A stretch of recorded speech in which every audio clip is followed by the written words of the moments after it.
আসসালামু আলাইকুম এভরিওয়ান। আমি চলে আসলাম কুসুম্বা মসজিদে, যে মসজিদটা এক রাতে তৈরি হয়েছে। আসলে আমাদের নওগাঁ যাদের বাড়ি তারা অবশ্যই কুসুম্বা মসজিদটা চিনবে। আমি ঈদের পরের দিনে চলে আসলাম, এই যে চলে যাচ্ছে, এটা গেট কুসুম্বার মসজিদের, এটা গেট গেট দিয়ে প্রবেশ করলাম, ভিতরে গেলাম। অনেক মানুষ এখানে। আর এই মসজিদে কারো যদি কোনো সমস্যা হয়, অসুস্থ হয়, এরা যদি মানত করে তাহলে মনে করেন যে আল্লাহ রহমতে সেটা হয়, কারণ এটা আল্লাহ নিজে হাতে মসজিদটা তৈরি করছে। এই যে আমি ভিতরে গেছি, ভিতরে যায় দেখতেছি প্রচুর মানুষ এখানে। প্রতি শুক্রবার করে এখানে রান্নাবাড়ির সিস্টেম করাছে হয়। আর এই যে দেখেন এখানে একটা বাক্স আছে।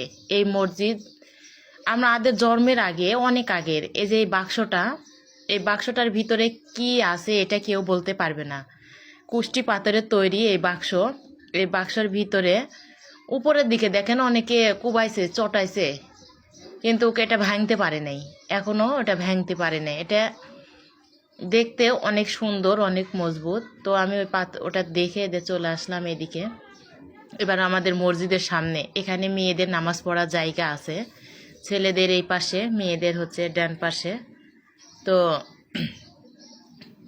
এই যে দেখেন অনেক লোকজন এখানে, সবাই আসে, অনেকে খাসি নিয়ে আসে, মুরগ নিয়ে আসে। রান্নাবাড়িরও সিস্টেম আছে এখানে, সবাই রান্নাবাড়িও করে। তো আমরা মসজিদের সামনে যাব, আপনারা আমাদের সঙ্গে থাকবেন, ঠিক আছে? দেখবেন। আর নওগাঁর পোলাপানেরা তো অবশ্যই আপনারা চিনবেন যে এই মসজিদটা ঐতিহ্যবাহী মসজিদ, আমাদের কুসুম্বা মসজিদ।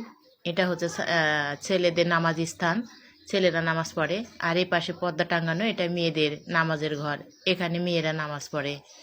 আমি হয়তোবা আমাদের এলাকাতে মসজিদ হলো কখনো নামাজ পড়তে পারি নাই, তবে নামাজ পড়ার ইচ্ছা খুবই। আবার এই যে দেখেন এটা হচ্ছে কুসুম্বা মসজিদের দিঘি। এই দিঘিটা বিশাল বড় দিঘি, এখানে মাছ চাষ করে। এই দিঘিতে রাতের বেলায় যে আলো সিস্টেম করা আছে, আর এখানে গোসল করে। অনেক জ্যামজট। চলে আসলাম এই যে বাইরে আসা, এই যে দেখেন রাস্তাতে এত পরিমাণে জ্যাম, যা বলার মতো না।